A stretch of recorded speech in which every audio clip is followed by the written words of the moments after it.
This is a lesson on the energy of bond formation for ionic and covalent compounds.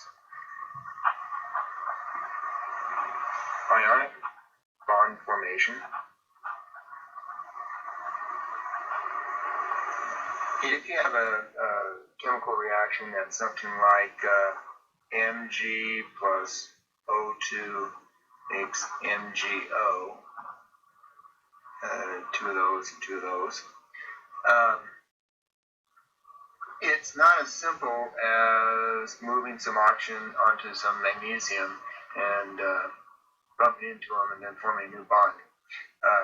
You actually would have a whole bunch of series of steps to do. First of all, to calculate the overall energy change. Now this isn't how you do it in nature, but this is how you calculate it. You'd start with an energy level with an Mg in the O2, and then you split the O2 into atoms. That takes some energy. Then you change the Mg to ions, ionization energy. That takes some energy. And then you turn them both into gases. That takes a certain amount of energy.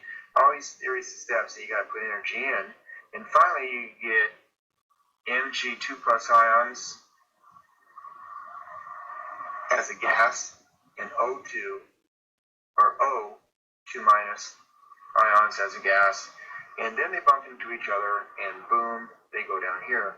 So the delta H, the enthalpy of the reaction, is there.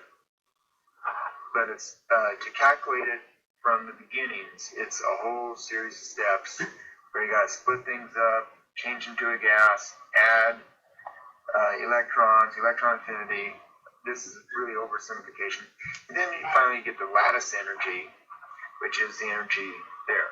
We're not going to do anything with that. Just be aware that it takes it's more of a series of steps. It's a state function where your beginning state and your ending state are the only thing that really matters.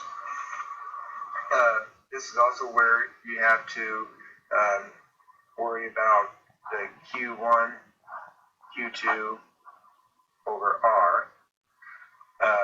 Charges, and this is a rough estimation to find lattice energy. The charges trump the radius because the radius changes are small. Q is bigger. So if you're doing Mg and O, Mg charge is 2 plus, O is 2 minus, and the radius is some number similar to that.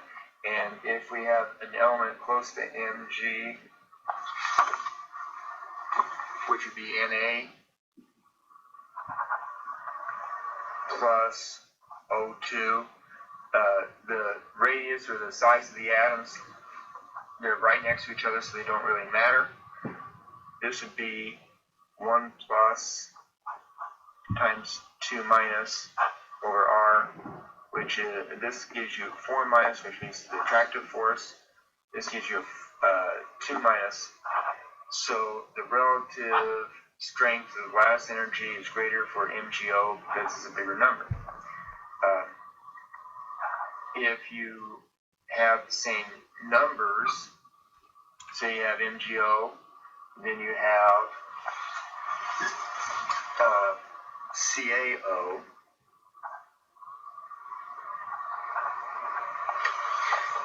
Ca is 2 plus, O is 2 minus for one of them.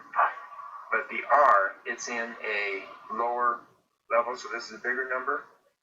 If this is bigger, so if the charges are the same, the tiebreaker is how big the atoms are. This is bigger than this.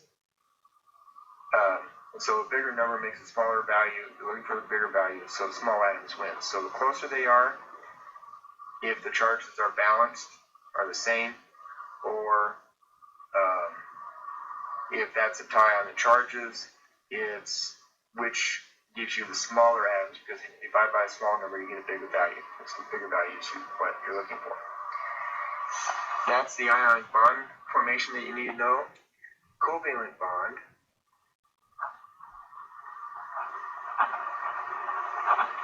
formation is different in that, well, it's the same but different, but they got tables.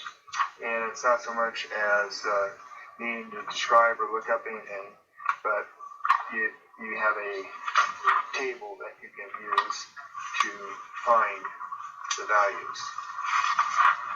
And there's a table in your textbook. I'm not going to tell you the page because if we change textbooks, I'd have to do that. But let's say we have H2 plus CO2 makes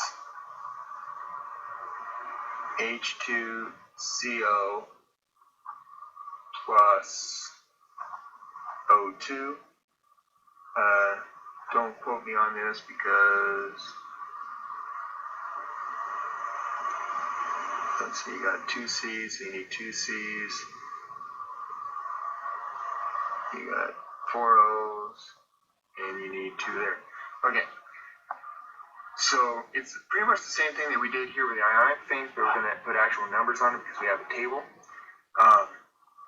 If it's on the left-hand side, you figure out the total number of bonds, and that's why we had to do Lewis dot diagrams, and multiply them.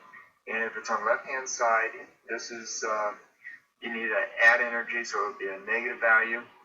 If it's on the right-hand side, if it's the product side, then it's going to be the same value, positive, because you're forming bonds. H2, Lewis dot diagrams that. There's two of those bonds. CO2, you have that, and you have two of those types of bonds. Here, for the O2, you have one O double bond. And on this one, you have this as the Lewis diagram, ignoring lone pairs, and you have two of those. So that's H2, that's that, and that's that. Now, how many of these H bonds you have? Well, their coefficient is 2, so you have two HH bonds plus 1, 2, but there's two of them, so 2 times 2 is 4. C double bonded O bonds. You just count up how many total bonds you have. Here's an HC bond.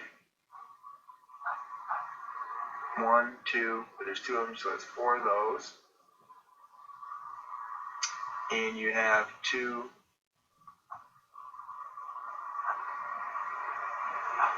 C double bonded O's plus 1 O double bonded O.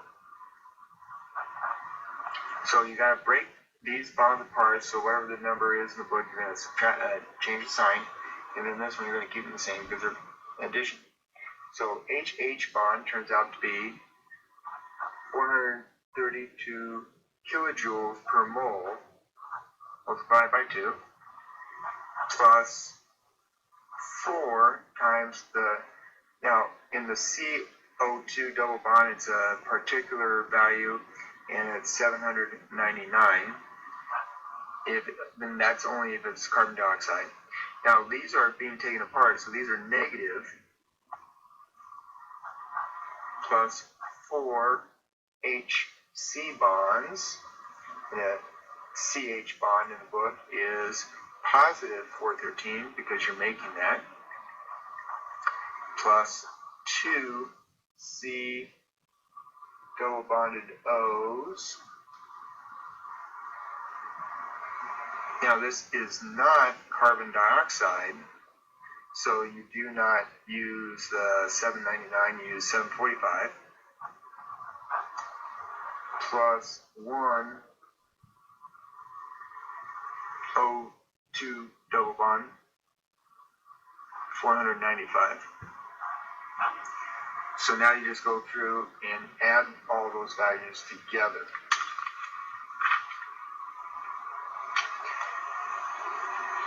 Which the math comes out to be negative 846 minus 3196 plus 1652, 1490, 1495 gives you a value of negative 405 kilojoules per mole. Some other information that you need, or that there is bond lengths for bonds. The C single bond, the carbon double bond, and the carbon triple bond. The energy needed, 347, 614, 839. So that's the energy you need to break it. The more bonds you have, the more energy it takes to break those bonds. Makes sense. The more energy you get out if you form those bonds. This is the energy. Here is the bond length. This is how long the bonds are. These are in picometers. 154, 134, 120. So the stronger the bond, the closer the atoms are. And that makes sense. If you have a single bond, you have a mutual attraction of a pair of nuclei for 2 electrons. If you have a triple bond, it's going to be closer because there's a mutual attraction between not 2, not 4, but 6 electrons.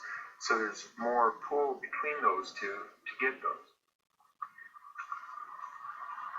That ends this lesson on energy of ionic and covalent bond formations.